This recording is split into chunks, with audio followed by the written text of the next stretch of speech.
My dear student, पिछले दिन हम लोग क्लास 6 का नए एनसीईआरटी बुक का chapter first the wonderful world of science पढ़े थे। इसमें हम लोगों ने चैप्टर का इंट्रोडक्शन पढ़ा। साथ में उस चैप्टर में उस इंट्रोडक्शन में हम ये भी समझे कि कैसे हम लोग साइंस को समझने के लिए क्यूरियस रहते हैं और क्यूरियोसिटी कितना इंपॉर्टेंट है साइंस को समझने के लिए। और इसी के साथ साथ अगली बात हम ये भी डिस्कस किए कि व्हाट इज साइंस, साइंस क्या है।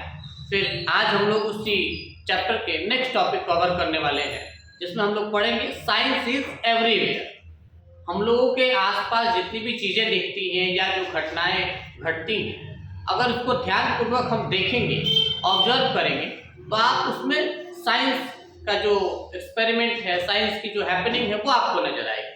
और इसी बात को हम लोगों को आगे के टॉपिक में समझना है।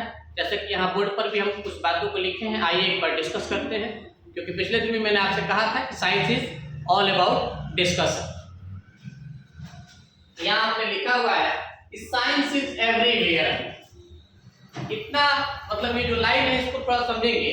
साइंस इज एवरीवेयर, जहां कहीं भी आप देखिएगा वो सब कुछ साइंस है। मतलब आप ऐसे समझिए कि science is all around us, from tiny grain of sand to huge mountain. वो जो सैंड है उसके एक छोटे से पार्टिकल से लेकर एक बड़े से पहाड़, सब कुछ क्या है बाबू? सब कुछ साइंस। उसी तरह से हम लोग आगे भी लिखे हैं, from a single leaf to an entire forest. एक पत्ते से लेकर पूरे जंगल तक सब कुछ हमारे लिए अगर समझेंगे तो साइंस है, और साइंस के द्वारा उन सब चीजों को और बेहतर समझ पाए। ठीक है, आगे हम लोगों को पढ़ना है। इसमें कुछ एग्जाम्पल भी हम लोग चर्चा करेंगे इसका। ये star shining in the night, रात को हम देखते हैं कि तारे चमकते हैं, तो उसके पीछे भी साइंस है कि किस तरह का रिएक्शन होता है, किस तरह की हैपनिंग उसके अंदर होती है कि वो तारे हमें रात को चमकते हुए नजर आते हैं। नेक्स्ट एग्जाम्पल आप लोगों का है फ्लावर ब्लूमिंग। फूल जो खिलते हैं, उनको सूर्य की किरणें जब उन पर पड़ती हैं, जब उस पर टेम्परेचर मिलता है, तो वो कली से जो है फूल बनते हैं। तो जिसको हम लोग फ्लावर ब्लूमिंग के नाम पर हम लोग यहाँ पर एग्जाम्पल रखे हैं। उसके बाद हम लोगों को आज जो मेनली टॉपिक कवर करना है वो है exploring our home. Exploring our home, planet Earth. यहाँ पर अपने होम को एक्सप्लोर करना है। तो एक्सप्लोर मैंने अपने घर का एक्सप्लोरेशन नहीं करना है आपको। आवर होम यानी हम लोगों का घर है यहाँ पर अर्थ, जो हम लोग का प्लैनेट है, जहाँ पर एकमात्र ये प्लैनेट है जहाँ पर जीवन संभव है। उसी के बारे में हम लोगों को आज इस वीडियो में पढ़ना है, इस टॉपिक को कवर करना है कि earth is the only planet we know that has life. हम सभी जानते हैं कि अर्थ ही एकमात्र ऐसा प्लैनेट है जिसमें सिर्फ लाइफ संभव है। अलग अलग आपको इन्वायरमेंट होते हैं, it has very different environment and living things, जहाँ सजीव रहते हैं। एग्जाम्पल में अगर हम देखेंगे तो प्लांट्स और एनिमल्स हैं, जिसमें हमने लिखा हुआ है कि हाउ डज, प्लांट्स में हम लोग लिखे हैं कि how does a seed grow into a plant. एक सीड जो है कैसे ग्रो करके प्लांट बनता है। तो जब उसको प्रॉपर सनलाइट मिलता है, उसको हवा मिलता है, तो उन सब की मदद से वो सीड जो है धीरे धीरे ग्रो करके प्लांट बन जाता है। The seed needs water, sunlight and nutrient from the soil to grow. Soil के द्वारा ये न्यूट्रिएंट, सनलाइट और वाटर मिलता है सीड को, जो आगे ग्रो करके प्लांट बन जाता है। इसी में हम लोग को आगे और भी जानना है एनिमल्स में। एनिमल्स में मैंने एक क्वेश्चन लिखा हुआ है, आप चाहे तो इस क्वेश्चन का आंसर कमेंट करके भी बता सकते हैं। इसमें एक क्वेश्चन है, how does a caterpillar turn into a butterfly.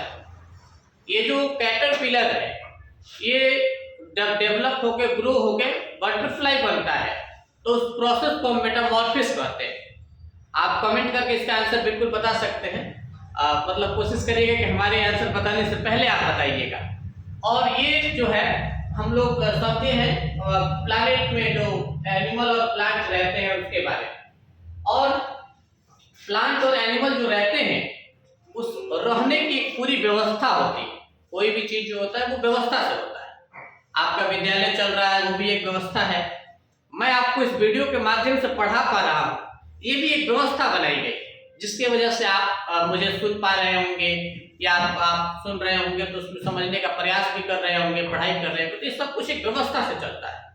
उसी प्रकार से हमारे प्लैनेट पर, अर्थ पर जो है एक लिविंग थिंग और नॉन लिविंग थिंग का इंटरेक्टिंग कह सकते हैं, एक व्यवस्था है। उस व्यवस्था को हम लोग इस वीडियो में पढ़ते हैं, इस चैप्टर में, जो हम लोगों के लिए महत्वपूर्ण भी है। और उस व्यवस्था का नाम है इकोसिस्टम। क्या नाम है बाबू उस व्यवस्था का? इकोसिस्टम नाम। इकोसिस्टम क्या है आइए बताते हैं। An ecosystem is a natural system in which living things such as plants, animals and microorganisms interact with non-living things like air, water, soil and sunlight to support life। मतलब जो पृथ्वी पर living thing और non living thing दोनों हैं, वो दोनों एक दूसरे पर डिपेंड है, बिल्कुल डिपेंड है। हम लोग लिविंग थिंग है तो कहीं ना कहीं हम लोग सनलाइट पर, वाटर पर, सॉइल पर डिपेंड है। तो ये जो पूरी व्यवस्था है living thing non living thing के इंटरेक्ट होने की जो पूरी व्यवस्था है, उसी व्यवस्था को क्या बोलते हैं? इकोसिस्टम बोलते हैं। ठीक है, तो हम लोग जो है जो चैप्टर फर्स्ट है एनसीईआरटी क्लास 6 का the wonderful world of science, उसमें हम लोग ये सब बात आज चैप्टर में पढ़े हैं और समझे हैं, जिसमें हमने ये पढ़ा कि साइंस इज एवरीवेयर, और उसके साथ साथ हम ये भी पढ़े कि अपने जो प्लैनेट अर्थ है उसमें किस तरह की व्यवस्था है और उसमें क्या क्या चीज़ें हो रही हैं, डिफरेंट इन्वायरमेंट के बारे में, प्लांट्स के बारे में, एनिमल्स के बारे में। और याद रखिएगा मैंने एक क्वेश्चन का आंसर भी आपसे पूछा है तो बिल्कुल बताना है। और उसके बाद लास्टली हमने ये डिस्कस किया कि इकोसिस्टम क्या है। इकोसिस्टम एक व्यवस्था है living thing non living thing को इंटरेक्ट करके एक साथ रहने। तो हम लोग कोशिश करेंगे कि आज जो वीडियो में है इस चैप्टर के इतने ही टॉपिक को कवर करेंगे। नेक्स्ट टॉपिक जो है हम लोग अगले वीडियो में कवर करेंगे। तब तक आप लोगों को पूरी कोशिश करनी है कि जो कुछ भी आप वीडियो के माध्यम से पढ़ रहे हैं उसको आप घर पर थोड़ा सा कोशिश करिए कि अपने नोटबुक में जो इम्पोर्टेंट बात है उसको लिखिए, समझिए।